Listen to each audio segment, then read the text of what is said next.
Assalamualaikum warahmatullahi wabarakatuh. Kami dari kelompok 6 akan mempresentasikan tentang integrasi ekonomi, serikat pabean, dan kawasan perdagangan bebas.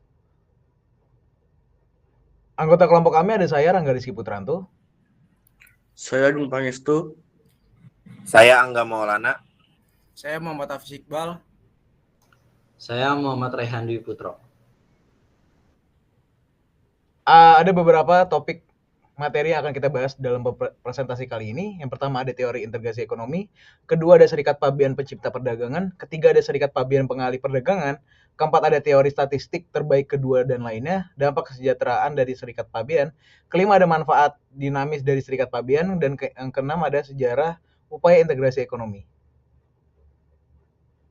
Yang pertama akan dibacakan oleh Agung Pangestu. Yang kepada Agung Pangestu dipersilakan. Teori integrasi ekonomi.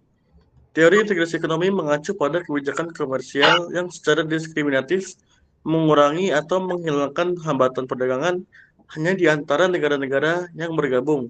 Tingkat integrasi ekonomi berkisar dari pengaturan perdagangan preferensial hingga kawasan perdagangan bebas, serikat pabean, pasar bersama, dan serikat ekonomi.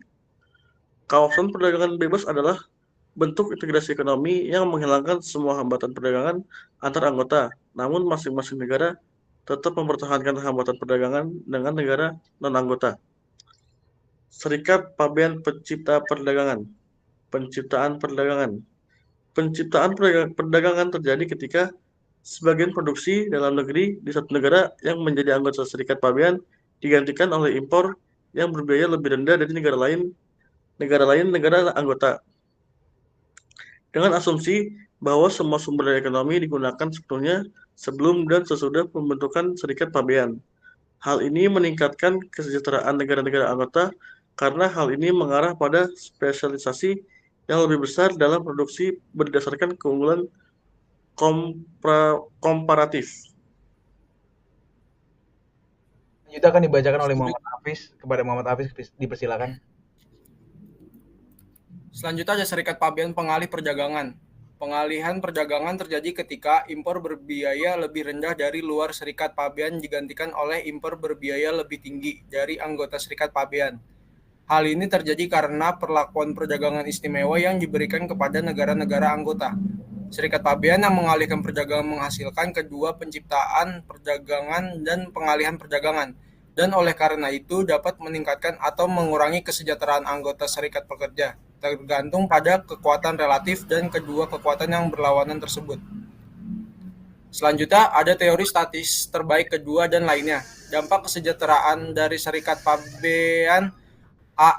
Teori yang terbaik kedua. Kesejahteraan negara-negara anggota dan seluruh dunia tergantung pada keadaan di mana hal itu terjadi. Ini adalah contoh dari teori terbaik kedua yang menyatakan bahwa jika semua kondisi yang diperlukan untuk memaksimalkan kesejahteraan atau mencapai kondisi optimal Pareto tidak dapat dipenuhi, maka upaya untuk memenuhi sebanyak mungkin kondisi tersebut belum tentu atau biasanya akan menghasilkan posisi terbaik kedua. Teori serikat hanyalah salah satu contoh perdagangan internasional mengenai prinsip umum ini. Dari awalnya yang agak kabur dalam karya Anggur, teori terbaik kedua kemudian dikembangkan sepenuhnya oleh Meade pada tahun 1955 dan digenerasikan oleh Lipsey dan Lancaster pada tahun 1956.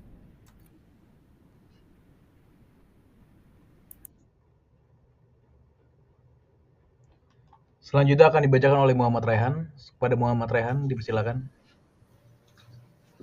B. Kondisi yang lebih mungkin menghasilkan peningkatan kesejahteraan. Yang pertama ada semakin tinggi hambatan perdagangan negara-negara anggota sebelum serikat pekerja. Maka terdapat kemungkinan lebih besar bahwa pembentukan serikat pabean akan menciptakan perdagangan antar anggota serikat daripada pengalihan perdagangan dari non-anggota ke anggota. Yang kedua, yang lebih rendah adalah hambatan serikat pabean dalam perdagangan dengan negara-negara lain di dunia. Hal ini memperkecil kemungkinan bahwa pembentukan serikat pabean akan mengakibatkan perdagangan yang mahal pengalihan. Yang ketiga, semakin besar jumlah negara yang membentuk serikat pabean dan semakin besar pula ukurannya. Dalam keadaan seperti ini, terdapat kemungkinan lebih besar bagi produsen berbiaya rendah termasuk dalam serikat pekerja. Yang keempat, yang lebih kompetitif daripada saling melengkapi adalah perekonomian negara-negara anggota. Dengan demikian, terdapat peluang yang lebih besar untuk spesialisasi dalam produksi dan menciptakan perdagangan negara terbentuknya Serikat Pabean. Yang kelima, semakin dekat secara geografis anggota Serikat Pabean, dengan demikian biaya transportasi tidak lagi menjadi hambatan bagi penciptaan perdagangan antar anggota. Yang keenam, semakin besar hubungan perdagangan dan ekonomi praserikat di antara calon anggota Serikat Pabean, hal ini memberikan peluang yang lebih besar untuk memperoleh kesejahteraan yang signifikan sebagai akibat dari pembentukan Serikat Pabean. Poin selanjutnya ada dampak kesejahteraan statis lainnya dari Serikat Pabean. Yang pertama, penghematan administrasi dari penghapusan petugas bea cukai, patroli perbatasan, dan sebagainya untuk perdagangan antar negara anggota.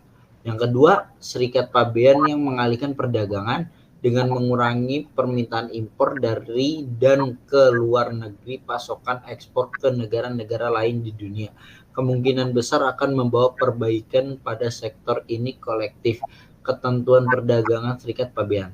Yang ketiga, Serikat Pabean manapun dengan bertindak sebagai satu kesatuan dalam negosiasi perdagangan internasional kemungkinan memiliki kekuatan tawar yang jauh lebih besar dibandingkan semua anggotanya secara terpisah. Tidak ada keraguan misalnya hal ini terjadi di UA.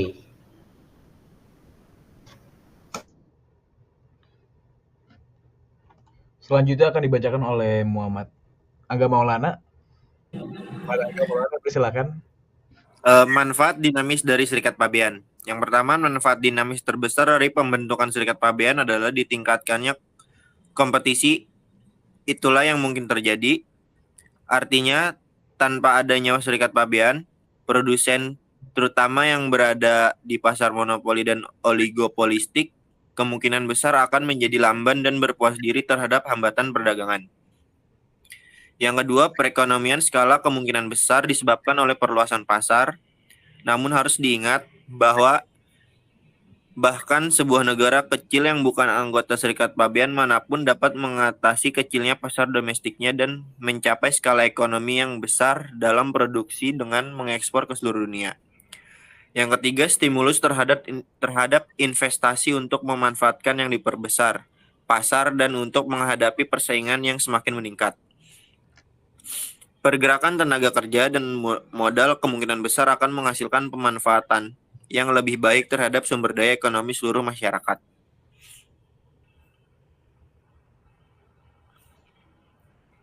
Sejarah upaya integrasi ekonomi.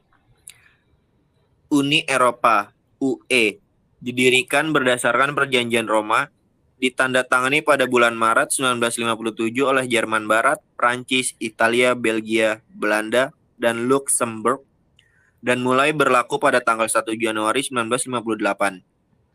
Asosiasi Perdagangan Bebas Eropa atau EFTA pada tahun 1960, kawasan perdagangan bebas dikenal dengan nama Asosiasi Perdagangan Bebas Eropa atau EFTA, dibentuk oleh 7 negara terluar: Inggris, Australia, Denmark, Norwegia, Portugal, Swedia, dan Swiss, dengan Finlandia menjadi anggota asosiasi pada tahun 1961. Perjanjian Perdagangan Bebas Amerika Utara dan lainnya. Pada bulan September 1993, Amerika Serikat, Kanada, dan Meksiko menandatangani perjanjian tersebut. Amerika Utara, Perjanjian Perdagangan Bebas atau NAFTA, yang mulai berlaku pada tanggal 1 Januari 1994. Perjanjian ini pada akhirnya mengarah pada perdagangan bebas barang dan jasa di seluruh wilayah Amerika Utara.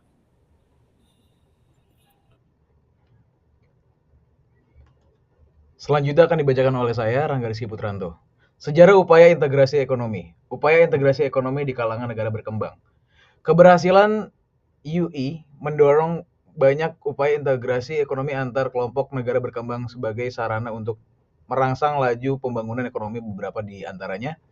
Yang pertama ada pasar bersama Amerika Tengah, CACM, dari tahun 1960 sampai 1969 dan hidup kembali 1990. Yang kedua ada Asosiasi Perdagangan Bebas Amerika Latin, yaitu LAFTA di tahun 1960. Yang ketiga ada Pasar Bersama Selatan, yaitu Mercosur di tahun 1991. Yang keempat ada Kawasan Perdagangan Bebas Amerika Serikat, FTAA, di tahun 1998. Yang kelima ada Asosiasi Perdagangan Bebas Karibia, yaitu CARIFTA, di tahun 1968. Yang keenam ada Komunitas Afrika Timur, yaitu EAC, di tahun 1967. Yang ketujuh ada Persatuan Ekonomi dan Moneter Afrika Barat, yaitu WAEMU. Yang ke-8 ada Komunitas Pembangunan Afrika Selatan, yaitu SADC. Dan yang ke-9 ada Perhimpunan Bangsa-Bangsa Asia Tenggara, yaitu ASEAN. Integrasi ekonomi di Eropa Tengah dan Timur serta Republik Bekas Soviet.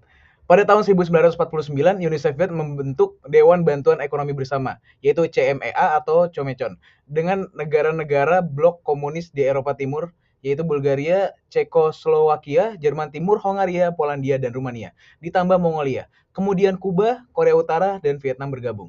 Tujuan dari perjanjian ini adalah untuk mengalihkan perdagangan dari negara-negara barat dan mencapai tingkat swasembada yang lebih besar di antara negara-negara komunis. Berdasarkan perjanjian ini, sebagian besar anggota CMEA mengimpor minyak dan gas alam dari Uni Soviet untuk ditukar dengan produk industri dan pertanian. Sekian presentasi dari kelompok kami. Saya Agung Pangestu dari kelompok 6. Di sini saya akan membacakan hasil review jurnal saya tentang integrasi ekonomi. Yang pertama ada abstrak. Integrasi ekonomi di Indonesia merupakan aspek penting dalam mendorong pertumbuhan dan pembangunan berkelanjutan. Penelitian ini bertujuan untuk mengeksplorasi faktor-faktor yang mempengaruhi integrasi ekonomi di Indonesia, termasuk peran ekonomi digital, kebijakan pemerintah, dan tantangan ketimpangan sosial. Metode yang digunakan meliputi analisis kualitatif dan kuantitatif. Berdasarkan data terkini, hasil menunjukkan bahwa meskipun integrasi ekonomi memberikan peluang pertumbuhan, tantangan seperti ketimpangan dan korupsi masih perlu diatasi untuk mencapai tujuan pembangunan yang inklusif. Latar belakang. Indonesia sebagai negara dengan ekonomi terbesar di Asia Tenggara menghadapi tantangan dalam mencapai integrasi ekonomi yang efektif. Sejak bergabung dengan ASEAN, Indonesia berupaya untuk meningkatkan kerjasama ekonomi dengan negara-negara tetangga melalui berbagai inisiatif, termasuk Masyarakat Ekonomi ASEAN atau MEA. Namun, ketimpangan sosial dan ekonomi yang signifikan masih menjadi masalah utama yang menghambat pertumbuhan yang merata. Selain itu, perkembangan ekonomi digital yang pesat di Indonesia menawarkan peluang baru, tetapi juga memunculkan tantangan baru dalam hal regulasi dan inklusi. Selanjutnya ada landasan teori. Teori integrasi ekonomi menjelaskan bagaimana negara-negara dapat mengurangi hambatan perdagangan dan meningkatkan kerjasama untuk mencapai pertumbuhan yang lebih baik.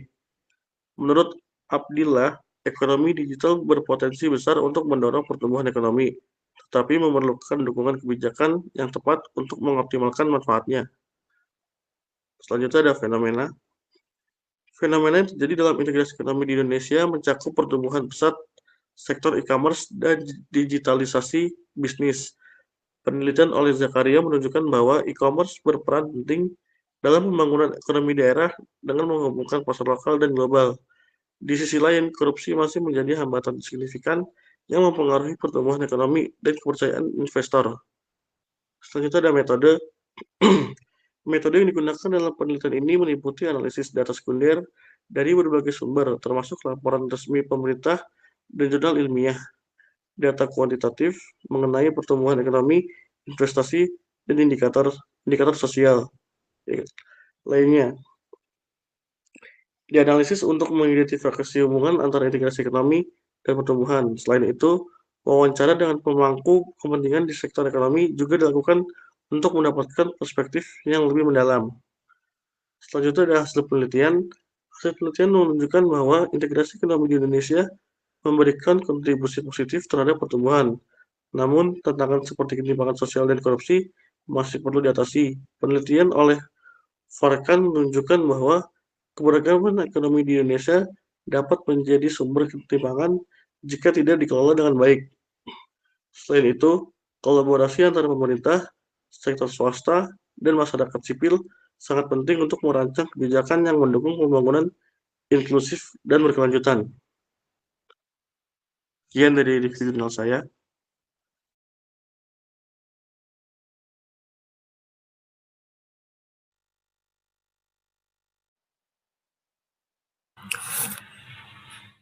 Selanjutnya saya akan membacakan review jurnal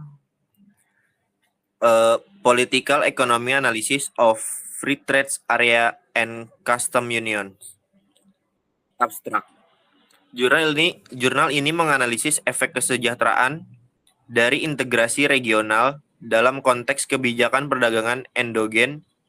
Penulis menunjukkan bahwa pengenalan perdagangan preferensial dapat meningkatkan perlindungan terhadap negara-negara non-anggota dan bahwa Serikat Fabian lebih efektif dalam mengurangi kekuatan kelompok kepentingan dibandingkan dengan area perdagangan bebas. Latar belakang revitalisasi regionalisme di seluruh dunia, terutama dengan munculnya Perjanjian Perdagangan Bebas Amerika Utara atau NAFTA, mendorong para teoretikus perdagangan untuk meninjau kembali teori integrasi ekonomi regional.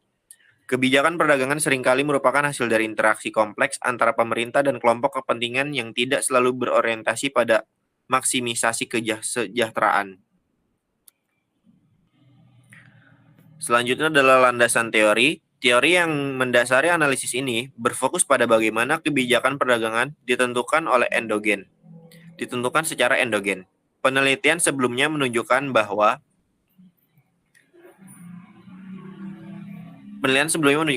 pengenalan perdagangan preferensial dapat membawa dampak positif bagi negara-negara anggota, tetapi dalam konteks perlindungan endogen, hasilnya menjadi lebih kompleks. Fenomena. Penelitian menunjukkan bahwa pengenalan perdagangan preferensial tidak hanya meningkatkan perlindungan terhadap negara-negara non-anggota, tetapi juga bahwa efek ini dapat menjadi ambigu dalam hal kesejahteraan sementara itu.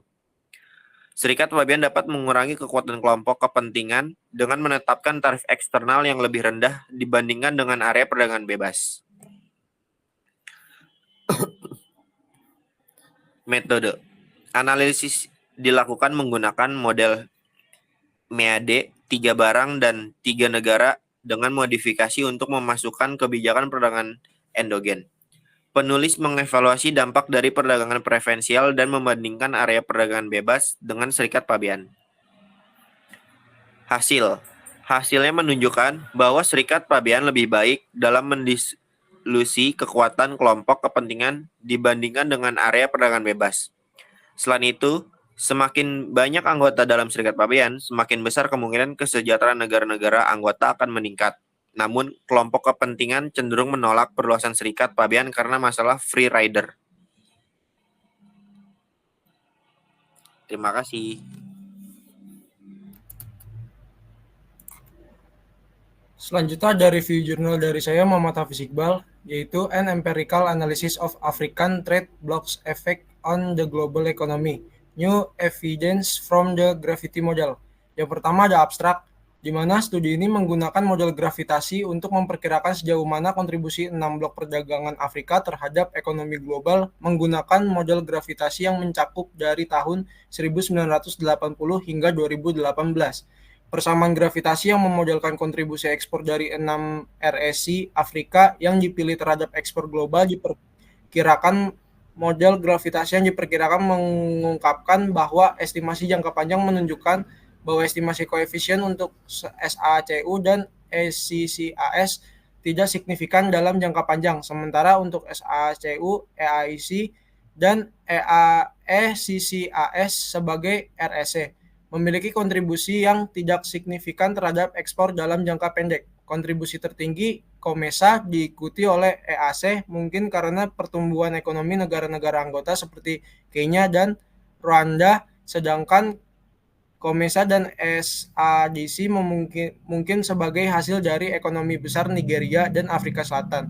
Studi ini menyimpulkan bahwa negara-negara Afrika muncul dengan potensi ekspor yang besar. Oleh karena itu, pemerintah dan sektor swasta para pihak harus menciptakan insentif dan kebijakan ekspor yang diperlukan untuk mewujudkan potensi tersebut guna memaksimalkan rantai nilai global. Selanjutnya ada latar belakang, yaitu Bank Dunia telah membagi seluruh dunia menjadi global utara dan global selatan ketika berfokus pada isu-isu pembangunan global. Global utara terdiri dari negara-negara maju, sedangkan global selatan terdiri dari negara-negara berpenghasilan rendah dan menengah yang terletak di Asia, Afrika, Amerika Latin, dan Karibia. Menurut klasifikasi Bank Dunia, sebagian besar negara-negara dari Afrika masuk dalam kategori global selatan dalam kebijakan internasional. Pembangunan global telah menjadi salah satu tujuan yang paling penting, baik itu Forum Ekonomi Dunia atau WEF, diskusi forum, konferensi Perserikatan Bangsa-Bangsa tentang Perdagangan dan Pembangunan atau UNCTAD, atau laporan Bank Dunia. Keyakinannya adalah bahwa pembangunan global tidak mungkin terjadi dengan ketidakseimbangan regional.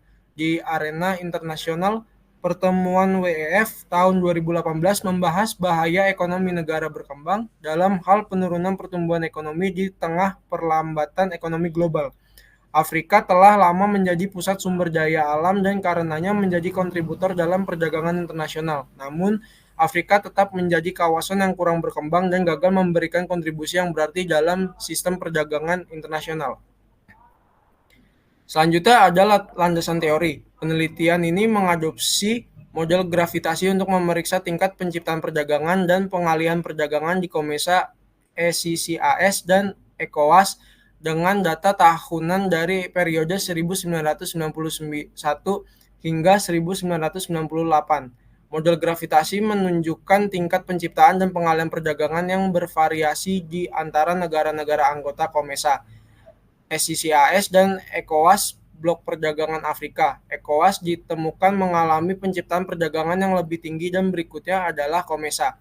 Dalam penelitian tersebut, PNB, populasi, bahasa, dan jarak adalah faktor signifikan dari aktivitas perdagangan di antara blok perdagangan Afrika.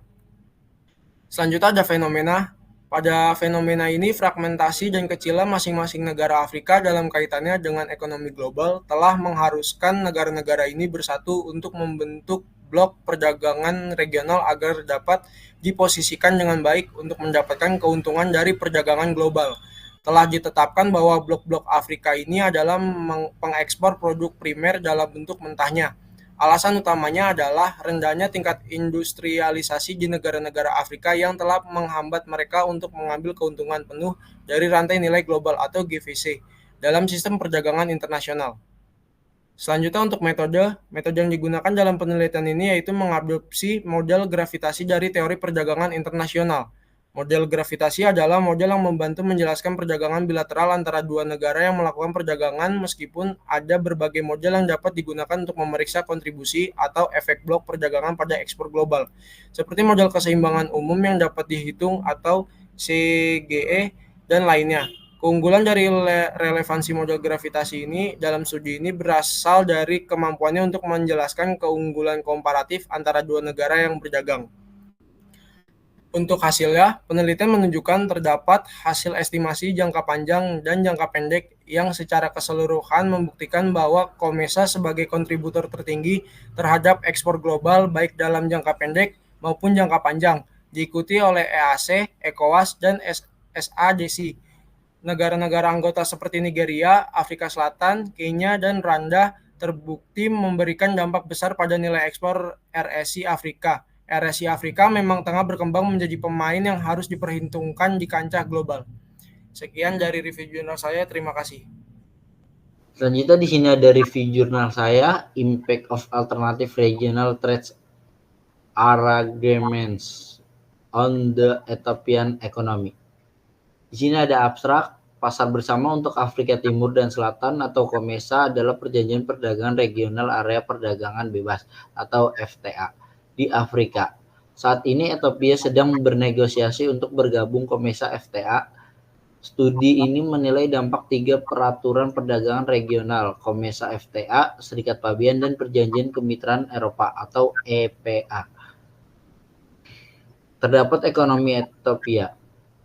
Analisis ini didasarkan pada model proyek analisis perdagangan global atau GTAP statis basis data versi 9. Tidak seperti studi sebelumnya, skenario Serikat Pabean dirancang pada tingkat sistem harmonisasi atau HS yang terperinci. Komesa FTA skenario 1 dengan model GTAP standar menghasilkan kerugian kesejahteraan bagi Ethiopia karena persyaratan perdagangan negatif dan efek standar. Menghasilkan kerugian kesejahteraan bagi Ethiopia karena persyaratan perdagangan negatif dan efek penghematan investasi tetapi dengan penutupan pengangguran. Skenario 2, Ethiopia menikmati keuntungan kesejahteraan terutama karena efek dana abadi. Dalam skenario 3, Serikat Pabean Komesa, dan skenario 4, Perjanjian Kemitraan Eropa, Ethiopia merugi karena persyaratan perdagangan negatif dan efek penghematan investasi.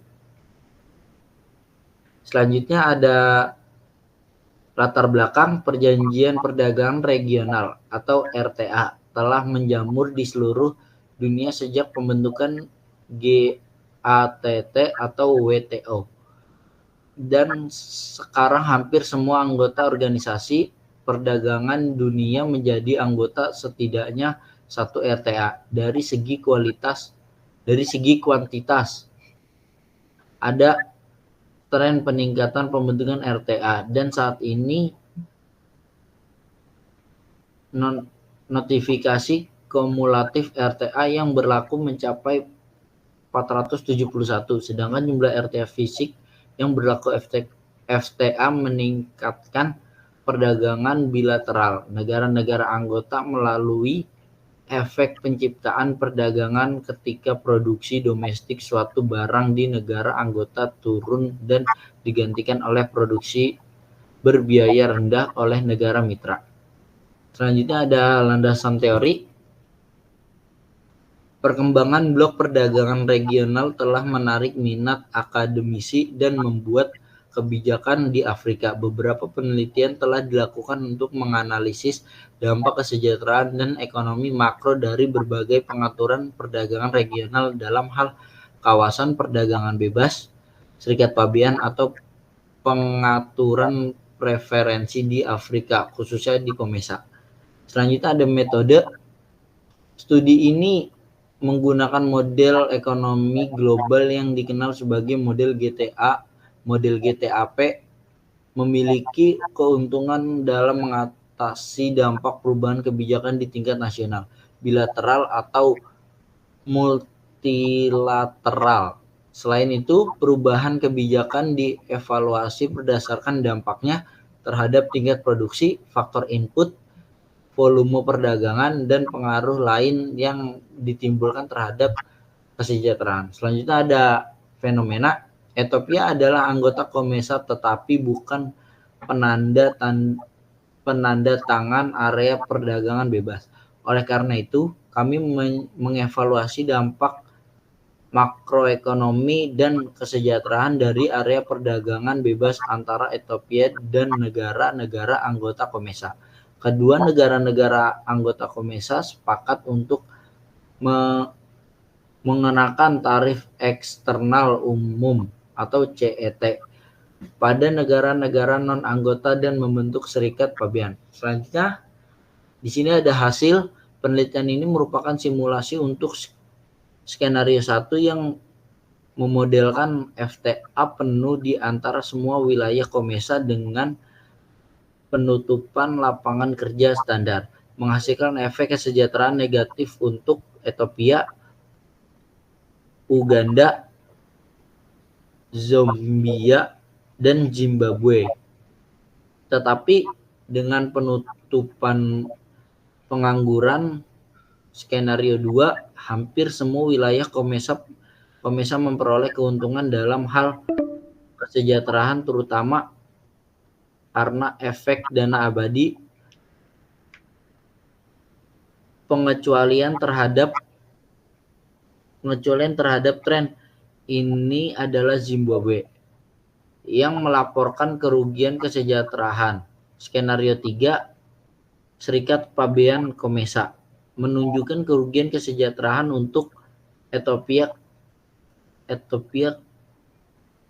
Kenya mendasar dan Mauritius, sementara Mesir, Malawi, Uganda, dan Zimbabwe meningkatkan kesejahteraan. Sebaliknya, penghapusan tarif timbal balik dengan UE. Skenario 4 menghasilkan efek kesejahteraan positif hanya untuk wilayah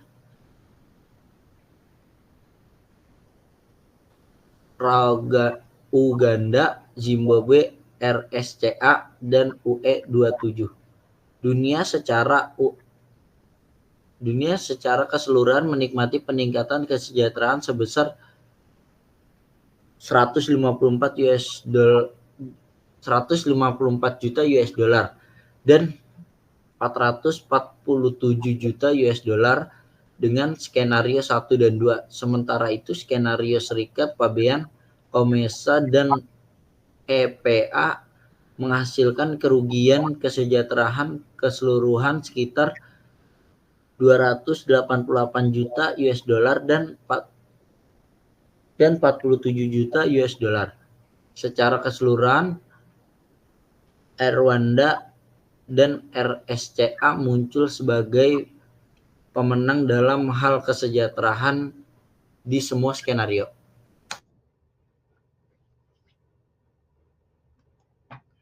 Yang terakhir ada jurnal saya yang berjudul Integration into Regional or Global Value Chains and Economic Upgrading Prospects and Analysis of the East African Community or EAC Bloc.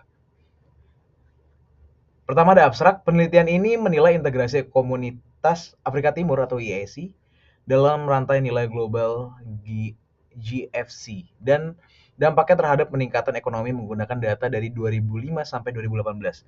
Hasil menunjukkan bahwa partisipasi EAC dan GFC masih terkonsentrasi pada aktivitas produksi menengah hingga hulu, membatasi daya saing wilayah ini di tingkat global.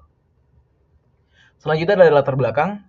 Penelitian ini membahas pentingnya integrasi komunitas Afrika Timur, yaitu EAC, ke dalam rantai nilai global, yaitu GFC, untuk meningkatkan daya saing dan pertumbuhan ekonomi. Meski menawarkan peluang, EAC menghadapi tantangan seperti rendahnya partisipasi dalam aktivitas bernilai tambah tinggi, keterbatasan infrastruktur, dan modal manusia. Dengan meningkatkan integrasi GFC dan kualitas institusi, EAC diharapkan mampu memperkuat posisi ekonominya dan mendorong pertumbuhan berkelanjutan. Selanjutnya ada landasan teori. Penelitian ini menggunakan teori institusi, model Uppsala, dan teori International New Venture untuk menjelaskan pentingnya kualitas institusi, jaringan internasional, dan sumber daya manusia dalam mendukung integrasi komunitas Afrika Timur atau EAC ke rantai nilai global atau GFC. Kerangka ini menegaskan bahwa tata kelola strategi internasionalisasi dan akses ke sumber daya memainkan peran kunci dalam meningkatkan daya saing dan pertumbuhan ekonomi melalui partisipasi dalam GFC. Selanjutnya ada fenomena. Negara-negara EAC menunjukkan ketergantungan pada produksi hulu dengan sedikit keterlibatan pada aktivitas bernilai tambah tinggi. Kenya mencatat kinerja terbaik dalam indikator domestik daya saing, sementara negara lain tertinggal dalam banyak aspek integrasi GFC. Selanjutnya ada metode. Penelitian ini menggunakan data panel dari database UNCTAD, EORA, untuk menganalisis kontribusi nilai domestik, nilai asing, dan nilai tidak langsung yang ditambahkan dalam ekspor. Model statistik yang diterapkan termasuk estimasi efek tetap untuk memeriksa hubungan antara variabel ekonomi. Dan terakhir ada hasil. Hasil menunjukkan bahwa kredit domestik, investasi langsung asing atau FDI, dan kualitas institusi memiliki pengaruh positif pada peningkatan ekonomi, meskipun akses infrastruktur yang buruk menjadi hambatan signifikan. Integrasi EAC dalam GFC perlu ditingkatkan untuk menciptakan daya saing yang lebih besar di pasar global. Sekian presentasi jurnal Dari kelompok kami, kurang lebihnya mohon maaf. Wassalamualaikum warahmatullahi wabarakatuh.